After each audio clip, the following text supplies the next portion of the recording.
నా కుడి చేయి నీవు పట్టుకొని ఉన్నావు.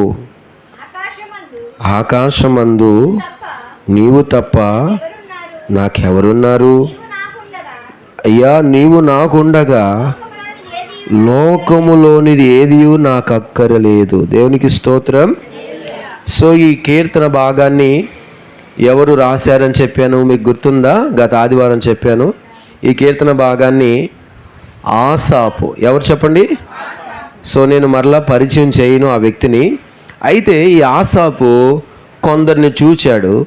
కొందరిని చూసి తన మనసులో, అయ్యా, వాళ్ళు భక్తి చేసే వాళ్ళకంటే బాగున్నారు, మాయ చేసేవాళ్ళు బాగున్నారు, సో పైకి పర్సనాలిటీ, లోపల మున్సిపాలిటీగా ఉన్న వాళ్ళు బాగానే ఉన్నారు, మరి నా బతికేంటయ్యా ఎలా ఉంది అని ఆసాపు ఈ 73వ కీర్తనలో చాలా వేదన చెందాడు.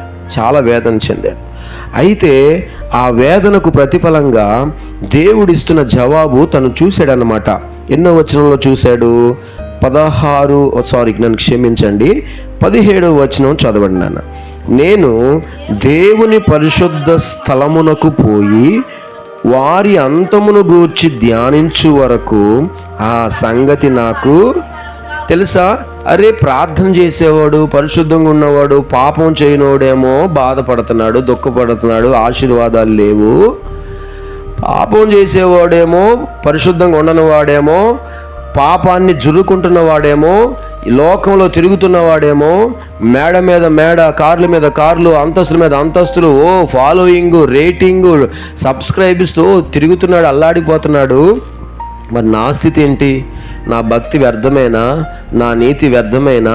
నా ప్రార్థన వ్యర్థమేనా అని మచ్చరపడ్డాడు ఈ ఆసాపు. అయితే దేవుడు ఏం చేశాడు తెలుసా? నీకు ఇక్కడ అర్థం కాదు, ముందు ఇంట్లో నుంచి బయటికి రా. ఇంట్లో నుంచి ఎక్కడికి రావాలి? ఇంట్లో నుంచి ఆలోచించుకుంటున్నాడు, నాకంటే వాళ్ళే బాగున్నారు, నాకంటే వాళ్ళ యొక్క జీవితమే బాగుందని ఇంట్లో నుంచి ఆలోచించుకుంటున్నాడు. అప్పుడు దేవుడు ఏం చేశాడు తెలుసా? ఇలా ఇంట్లో ఉండి ఆలోచిస్తే నీకు వాళ్ళ మీద కోపం, వీళ్ళ మీద కోపం, మత్సరం అంట. నేను అంటలేదు, ఆయన అన్నాడు. ఎక్కడ పడ్డాడంట? చూడండి నాన్న, అక్కడ కాదు నాన్న, 21వ వచనం అంటున్నాడు, నా హృదయము మత్సరపడి అంటే ఏంటి? పనికి ఆహార పథకానికి వెళ్ళి మచ్చరేస్తారు కదా, అదే ఆ మచ్చరి కాదు. ఆ మచ్చరి అయితే డబ్బులు వస్తాయి, ఈ మచ్చరి అయితే దేవుడు ఊరుకోడు. ఈ మత్సరం అంటే అసూయ. ఏం చెప్పండి? ఆ పాపం చేసేవాడు బాగుపడుతున్నాడని, మాటినోడు బాగుపడుతున్నాడని, దేవుడంటే భయభక్తులు చూపని వాడు బాగుపడుతున్నాడని ఆసాపు మత్సరపడ్డాడు, అంటే అసూయ పడ్డాడు, కోపపడ్డాడు, అలిగాడు. ఇలాంటి మత్సరం కలిగిన ఈ వ్యక్తి ఏమంటున్నాడు తెలుసా? ఇంట్లో ఉండి వాళ్ళ మీద వీళ్ళ మీద నేను ఆలోచన చేసి చాలా తప్పుగా ఆలోచించాను, మచ్చరపడ్డాను. నేను ఎప్పుడైతే 17వ వచనం అంటున్నాడు, దేవుని సన్నిధికి పోయి, చదువునానా, నేను దేవుని పరిశుద్ధ స్థలమునకు పోయి, నానా దేవుని పరిశుద్ధ స్థలమునకు పోయి, ఫస్ట్ మాట అది. ఏదైనా మీకు అర్థం అవ్వాలంటే ఎక్కడ పోవాలి? దేవుని సన్నిధిలో ఏముంది? ఆయన సన్నిధిలో దేవుని సన్నిధి ఉంటుంది. ఆయన సన్నిధిలో సంపూర్ణమైన, ఇందాక మీరు పాడినట్టుగా, సంతోషం ఉంటుంది. ఆయన సన్నిధిలో సమయోచితమైనటువంటి సహాయం ఉంటుంది. ఆయన సన్నిధిలో సమయోచితమైన ఆలోచన, నడిపింపు ప్రభు మనకిస్తాడు. అందుకని మనం ఏం చేయాలి తెలుసా? ఆయన సన్నిధిని విడిచిపెట్టకూడదు, ఆయన సన్నిధికి పోవాలి. ఆయన సన్నిధి అంటే ఆశ కలిగి ఉండాలి, ఆయన సన్నిధి కోసం తహతహలాడాలి. ప్రజలు దేవుని సన్నిధికి వెళ్దాము రమ్మన్నప్పుడు దావీదు అయితే నేను సంతోషించాను అంటాడు. దేవునికి స్తోత్రం. సో కాబట్టి దయచేసి నీ సమస్యకు పరిష్కారం, నీ యొక్క రోగానికి పరిష్కారం, నీ బాధకు పరిష్కారం, నీ బలహీనతకు పరిష్కారం ఎక్కడ దొరికిద్దంటే ఆయన సన్నిధిలో, దేవుని సన్నిధిలో. దేవునికి స్తోత్రం. హల్లెలూయా.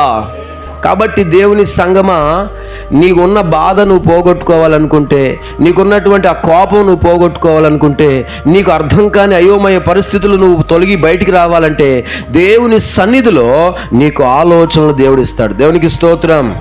నేను చెప్పాను 2 రోజుల క్రితం ఇక్కడ కూర్చున్నాను, ఏం చేయాలి ప్రభువా, ఏం చేయాలి ప్రభువా, ఏం చేయాలి ప్రభువా అని ఆలోచిస్తున్నప్పుడు ఒక జవాబు వచ్చేసింది. దేవునికి స్తోత్రం. రాము గారి సాక్ష్యం కదా, చెప్పాను, సాక్ష్యం ఇచ్చాను కదా నేను. అంటే ఆయన సన్నిధిలో మనం కూర్చున్నప్పుడు మన యొక్క అడుగులు మనం మనం చేయాల్సినటువంటి ప్రయత్నాలు ఆయన మనకు తెలియజేస్తాడు. అందుకనే ఈ ఆసాపు కూడా ఏం చేశాడంటే ఆయన సన్నిధికి పోయి ఎవరి మీద అయితే కోపడ్డాడో, ఎవరి మీద మత్సరపడ్డాడో, ఎవరి మీద అసూయపడ్డాడో, ఎవరి మీద అయితే ఆవేశంగా ఉన్నాడో అంటున్నాడు, నేను వారి అంతాన్ని నీ సన్నిధిలో ధ్యానించు వరకు ఆ సంగతి నాకు ఆయాసకరమాయను అంటూ నిశ్చయముగా నీవు వారిని కాలు జారే చోట ఉంచి ఉన్నావు. అంటే వారి స్థితి ఏంటో అర్థమైపోయింది.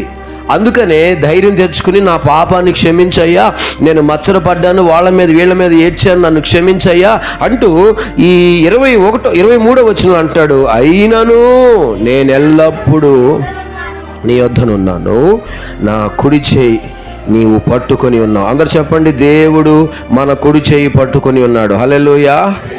మన దేవుడు మనల్ని పట్టుకొని ఉన్నాడు. ఆమేనండి. మన దేవుడు మనల్ని వదిలిపెట్టలేదు. మన దేవుడు మనతోనే ఉన్నాడు. హల్లెలూయా.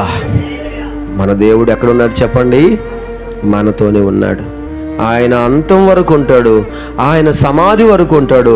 అందుకనే మనందరం కూడా ఆయన ఉన్నాడనే ధైర్యంతో బతకాలి అంటూ 25వ వచనం చివరి మాట చదివి నేను ముగించేస్తాను. ఆకాశమందు నువ్వు తప్ప నాకు ఎవరున్నారు? ఆకాశమందు నువ్వు తప్ప నాకు ఎవరున్నారు? నీవు నాకుండగా, అందరూ దయచేసి చెప్పండి, నీవు నాకుండగా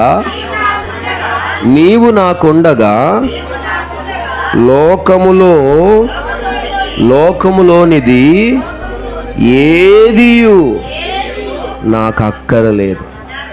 దేవుడుంటే ఏది అక్కర్లేదు, ఎవరు అక్కర్లేదు. దేవునికి స్తోత్రం చెప్పండి.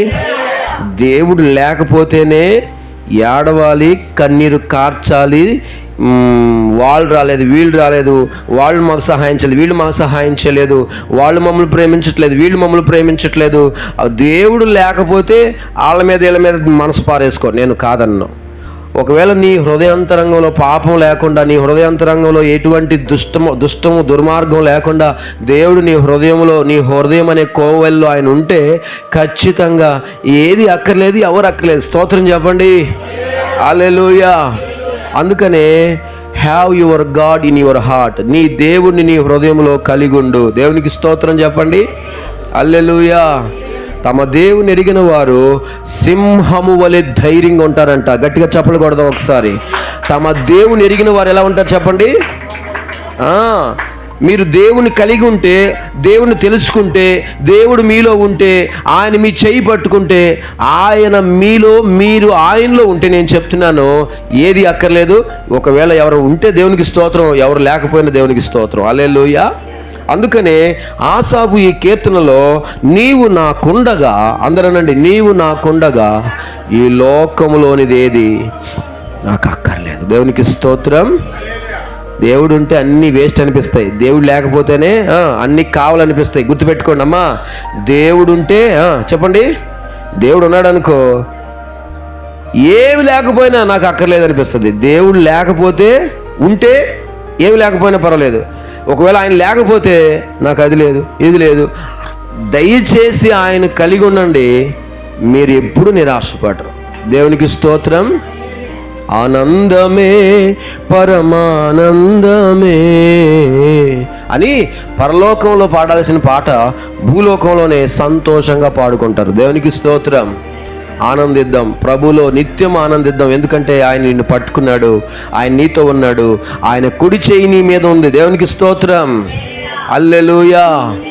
మనుషులు మన మీద చేయి తీసేసినా పర్వాలేదు, లోకం మనల్ని పట్టించుకోకపోయినా పర్వాలేదు, కానీ దేవుడు మన మీద చేయి ఉంచాడు కాబట్టి ఆయన దృష్టి నీ మీదే ఉంది, ఆయన మనసు నీ మీదే ఉంది. అందుకనే ఆసాపు ప్రశ్నలన్నిటికీ దేవుడు జవాబిచ్చేశాడు. ఈ ఉదయకాలంలో మనం కూడా ఆసాపులాగా దేవుడు నా చేయి పట్టుకున్నాడు, దేవుడు నాకున్నాడు అనే ధైర్యంతో ముందుకు సాగిపోదుము గాక. ఈ కీర్తన భాగాన్ని దేవుడు దీవించును గాక. చిన్న ప్రార్థన చేసుకుందాం. ప్రభువా, ఆసాపు వాళ్ళని వీళ్ళని చూసి అసూయ పడ్డాడు, మత్సరపడ్డాడు, కోపం పడ్డాడు, ఆవేశపడ్డాడు, ఆయాసం తెచ్చుకున్నాడు. నీ సన్నిధికి పోయినప్పుడు అతనికి జవాబిచ్చావు. ఎందుకంటే నువ్వు అతనితో ఉన్నావు ప్రభువా, అతను పట్టుకున్నావు. మమ్మల్ని కూడా మీరు పట్టుకున్నారు, మీరు మాతోనే ఉన్నారు. నువ్వు మాకు ఉండగా, నువ్వు మాలో ఉండగా, మాతో ఉండగా ఈ లోకంలో ఏది మాకు అక్కర్లేదని మేము కూడా ఒక మంచి మంచి మంచి తీర్మానంతో ఈ కీర్తన భాగం బట్టి నేను ఆరాధిస్తున్నా. అయ్యా, ఈ ఉదయం నీ సన్నిధికి వచ్చిన బిడ్డలందరినీ మీ చేతులకు అప్పగిస్తున్నాను.